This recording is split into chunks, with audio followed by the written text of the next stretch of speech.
I spent over a decade running Lunar Logic, a software company in Krakow. And a few years ago, I gave my job to somebody else who's doing it better than I did. And I took what was supposed to be a longer sabbatical, but I took a year and a half sabbatical to do nothing but just think and read and practice. And what I was mostly thinking about is why I needed to take a sabbatical. Why was I dissatisfied? Why was I burned out?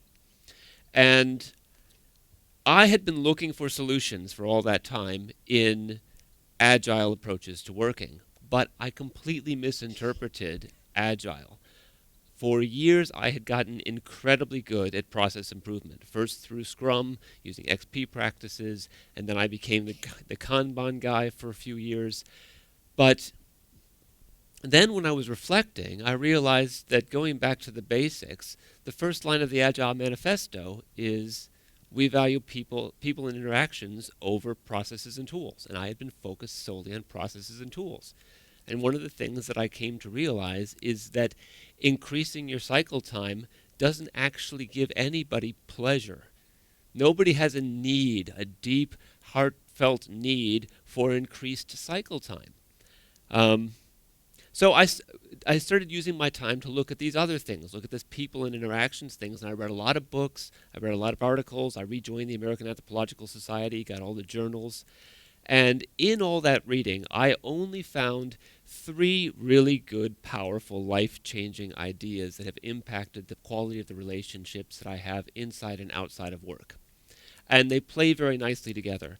And one of the reasons why I like sharing them is because after all of that time with Scrum and Scrum Butt and Kanban and shallow Kanban, these are actually tools that if you do them poorly and rarely, still make things better, which makes them really powerful as far as I'm concerned, because I still do them poorly and rarely. And those are, first, Nancy Klein wrote a wonderful book called Time to Think, in which she details the practice, her consulting practice, which is about teaching people to create thinking spaces so that people can think better. And she starts with a very basic premise, which is that people are really good at thinking. Of all the animals on Earth, we might be the best at thinking, but we don't actually behave like it. Or we don't behave like we believe it.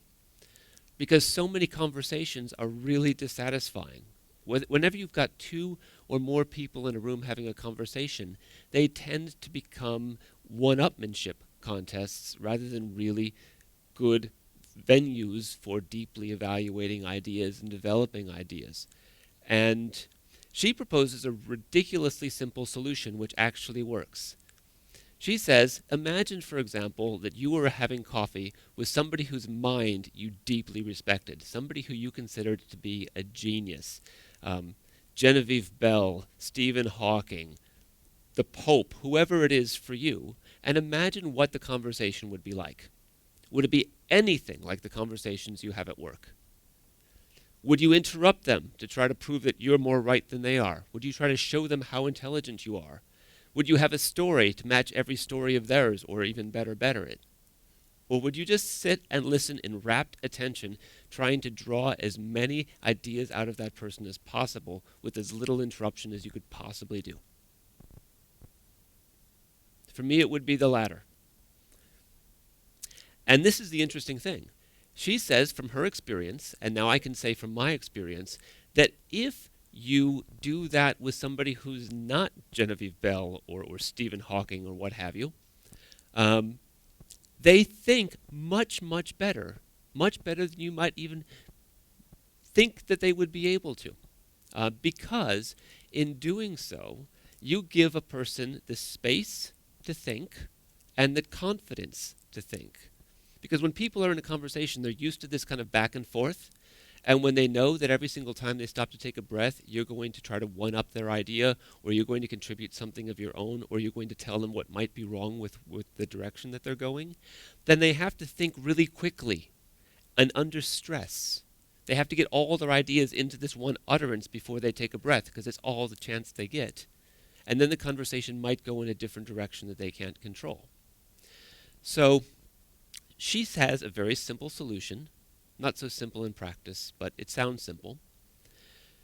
If somebody is in a conversation with you and they're trying to solve some problem of theirs, they're trying to think through something, the first step is don't talk, which is remarkably simple. The next one is much harder. Don't think about talking. And this is a lot harder, but it's important. And the reason it's important is that whether you know it or not, whether you've thought about it or not, you've got like dozens of involuntary little tiny muscles in your face that are betraying what's going on behind them. When you're not giving somebody your full attention, they absolutely know it. You're not fooling anybody. Your reaction times are slightly slower or just slightly misplaced. Your eyes aren't focused. I don't know how it is that we can tell how much stress the muscles are putting on the lens of another person's eye, but we can tell. So but it's actually rather easy to do once you've made the decision that you're going to have this kind of conversation. Once you've made the decision that what you want to do in this situation is give the person time to think, then you're deciding in advance that you're not going to be participating as a speaker. You are going to be participating in this conversation as a listener. It saves you the trouble of thinking about what to say next and allows you to focus fully on them and let them feel that focus. And it's really a magical thing for a person to be the recipient of that kind of attention. And then the third rule is don't interrupt. And not just don't interrupt when they're talking, but don't interrupt when they're thinking, because it's all about the thinking. And you can tell when somebody is thinking. Their eyes are alive. They've got energy. And once a person realizes, after the first pause or two when you don't interrupt, that you're not going to, suddenly their brain shifts gears. It gets much more relaxed. They're able to think much more clearly. And they really appreciate it, I can tell you. After I read this book, I was having a conversation with my wife. We've been married 15 years, and we have like 3 conversations, patterns of conversation. Because you start, when you know somebody that long, you start falling into patterns. And one of them is I share, you share, I share, you share. It usually starts over a newspaper or something.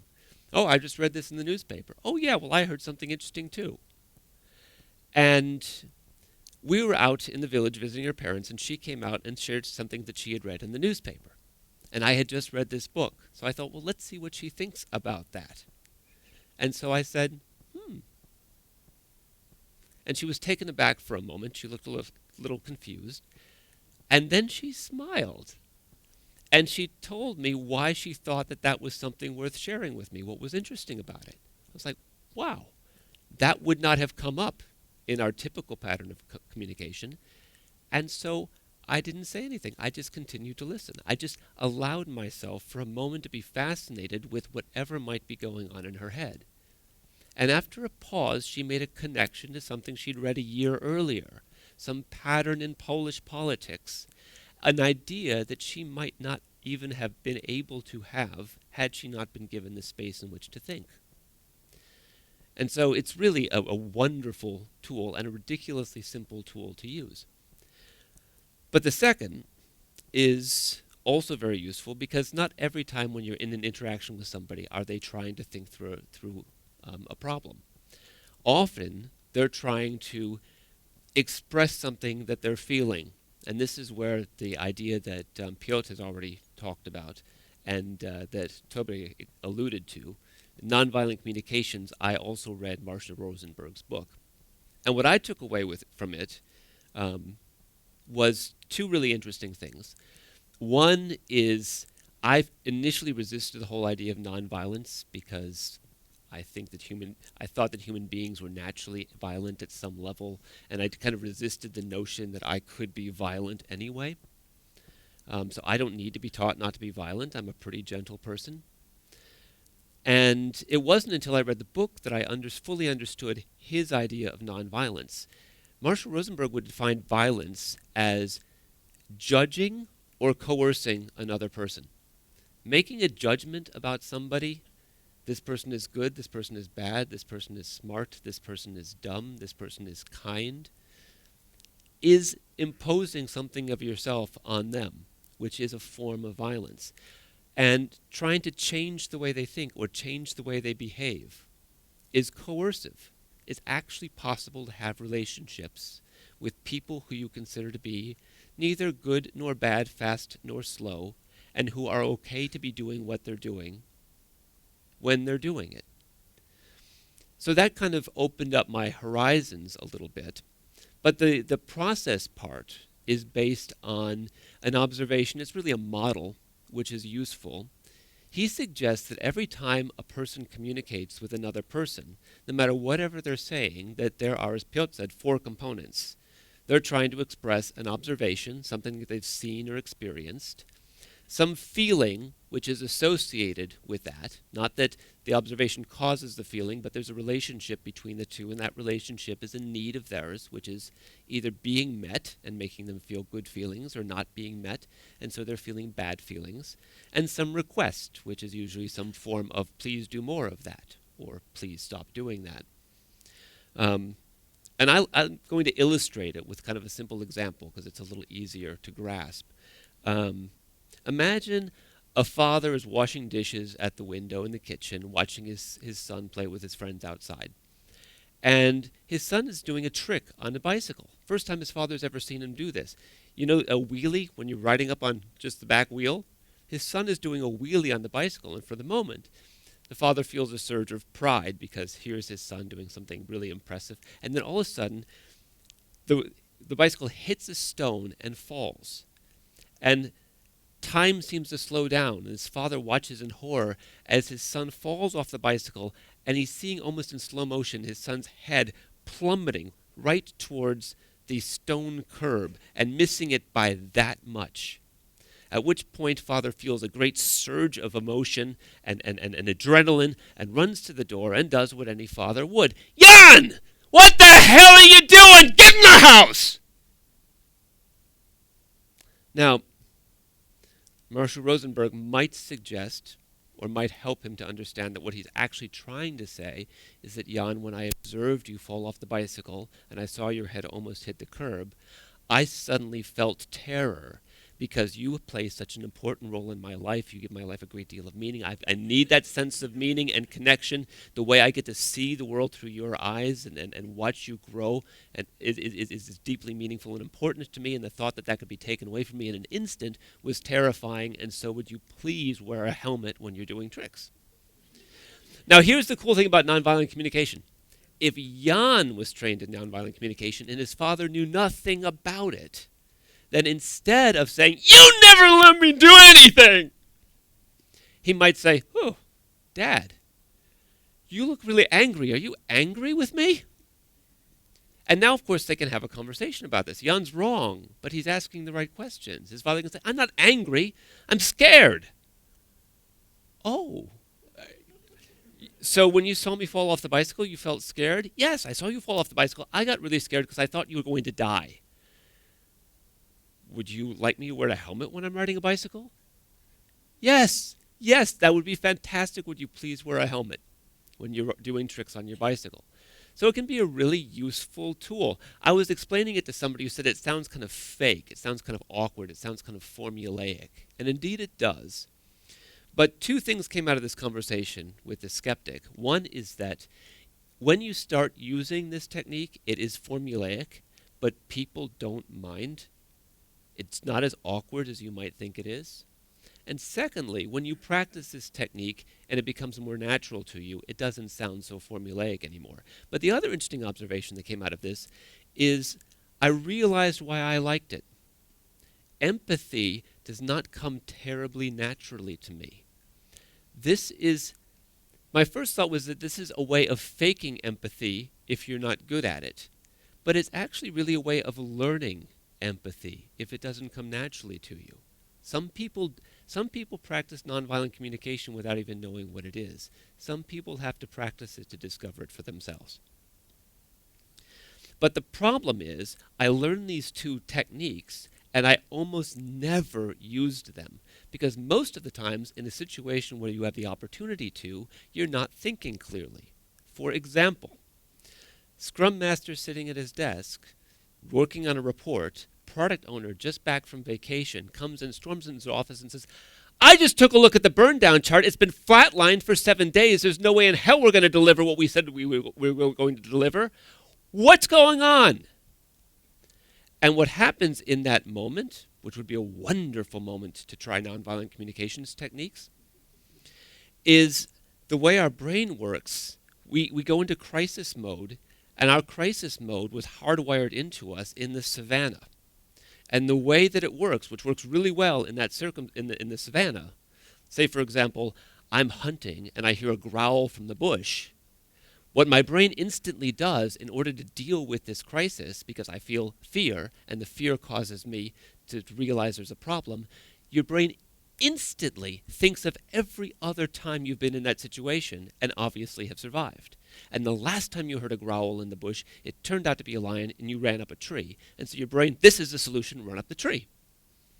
But when that happens to this poor scrum master, his brain instantly thinks of every single time in his life when he has been abused by a domineering person in power. From a parent yelling at him and making him feel miserable as a child, to the teachers that yelled at him and made him feel miserable. And all of those miserable feelings compound because remembering a bad thing is just as bad as actually being in it. For example, I could do something really mean to all of you by just saying, remember the last really embarrassing thing you did? Am I the only person who sometimes remembers something embarrassing, an embarrassing situation, and then remember every dumb thing I've ever done? That's because our brain is kind of an automatic association engine, and we can't turn it off. Or can we? And this is the tool, this is the trick that allows me to use the other tool more often. Practitioners of mindfulness meditation, which I think of as a kind of clever brain hack, sometimes use a model which is useful to describe two modes in which the brain can work, doing and being.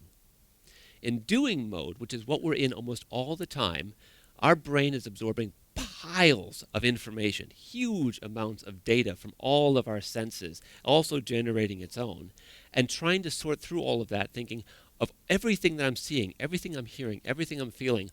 What can I ignore? What's important? What's good? What's bad? What's a threat? What needs my attention?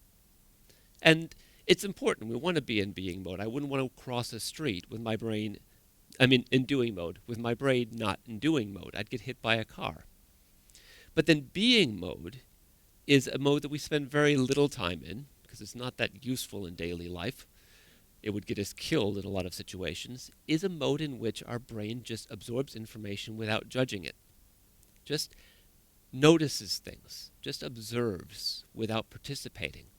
And that happens to me naturally sometimes, like just before I fall asleep, or when I've been sitting on an empty beach for an hour or two and my brain finally realizes nothing bad has happened and nothing is going to happen within a kilometer of me that is my responsibility. And I settle into that, which is, I think, why I like beach vacations. Mindfulness communication is a technique for learning how to switch modes.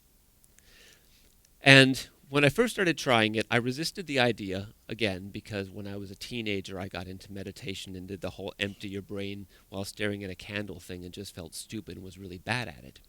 Because I thought the emptying the brain was the important part. And it's actually, I can't do that. And it wasn't until I did a very, very simple exercise, the most ridiculously simple mindfulness meditation exercise ever, which actually works. And after only 3 days of doing this for just a few minutes a day, I had my first experience in which I got angry at somebody on a tram and was able to switch modes and apply a nonviolent communication technique that I realized, my goodness, 3 minutes a day of this simple technique has changed the way I am able to cope with situations, stressful situations in life. That's powerful. And because it's easier to experience than to describe and can be done in just a few minutes, you don't have to do this if you're uncomfortable, but I'm going to invite you to try this exercise. And the exercise is this. You simply take a moment to realize where you are and how you feel, what stresses are on your mind. If your back hurts, you're feeling a little hungry, maybe a little bored and wish you could leave, don't worry, it'll be over soon. Just take a moment to recognize what the situation that you're in and where you are, and that you don't have to do anything for a few minutes. And then do this if you want to participate. Just breathe naturally and count every time you exhale. Count to 10. 1, 2, and when you get to 10, start over again at 1. And just keep doing that for just a few minutes. And if you find yourself distracted by a sound or a thought that pops into your head, don't get frustrated. Just recognize that that's happened and continue counting. You may even get so distracted that you lose count. Again, don't get frustrated. That's perfectly normal. Just start over again at 1. Okay? So if you're willing to give this a try, I will watch the clock and we'll just do it for 3 or 4 minutes, and just relax and count each time you exhale to 10 over and over and over again, keeping the focus on counting those exhalations. Okay? Go ahead. Try it. All right. That was somewhere between 3 and 4 minutes. So let me ask, how many of you at some point lost count and had to start over again? Quite a few of you. How many of you were distracted by something? Didn't lose count, distracted, but you had to bring your thoughts back to the counting. Almost all of you. If any of you didn't have that experience, you might try doing it for a bit longer. Now this is the cool thing, 2 cool things about this exercise. 1, when you were just counting your breaths and your mind was clear and you were at rest, that wasn't the exercise. That was not the meditation. The exercise was what you did in your minds at the moment when a thought came into your head unbidden for no reason whatsoever, and you recognized that you were being distracted by something going on in your head that you didn't want to be there, and you decided to change your focus to something else. That's the first cool thing. So you don't have to be able to achieve some perfect clarity of focus in order to benefit from the exercise. It's actually just the opposite. All of those little distractions are opportunities to improve your brain's ability to recognize when a thought or a feeling is coming into it from some unknown source that you don't necessarily want to deal with right now. And then forcing it to do what you want it to do in that moment. And the cool thing about this exercise is that action, what you did every single time you were distracted, and you recognized the distraction and you refocused your brain's attention, is the exact same technique. It's the exact same skill that Scrum Master needs when somebody storms into his office yelling at him. It's the exact same skill that I found myself suddenly possessing when I got angry at somebody on a tram, as I often do. I have ideas about how people ought to behave on trams that stem from an earlier era, I guess. And I tend to get really angry when I see people behaving in ways that I think are inappropriate. And in this case, instead of just getting angry and glaring at the person, the moment that anger came into me, the exact same thing happens. My brain, from just a few days of this practice, thought, wait, I just got angry. That's not what I want to be feeling right now. And then I thought, how could I handle this differently? Well, Marshall Rosenberg would probably question why I'm feeling angry. What need of mine is somehow being not met by something that person on the other side of the tram who's not giving his seat up to an elderly man is doing? I didn't necessarily solve the problem, but it changed the way I thought about the situation, gave me an opportunity to have some insights into my own thoughts and beliefs, and allowed me to learn how to be a bit less judgmental. So it was a useful thing. So the really cool thing about all 3 of these practices is if you don't do them most of the time, when you do them, they can be helpful. If you don't do them terribly well, when you do them, they can be helpful. If you practice them diligently, they can be very helpful. If you practice them poorly, they can be a little bit helpful. But I really think, from my experience, all 3 of them play tremendously nicely together. And I couldn't do the first two if I didn't take some time out, not every day, but from time to time, to remember to spend a few minutes practicing that mindfulness technique. So I hope that they prove to be as useful for you as they have for me. Thanks.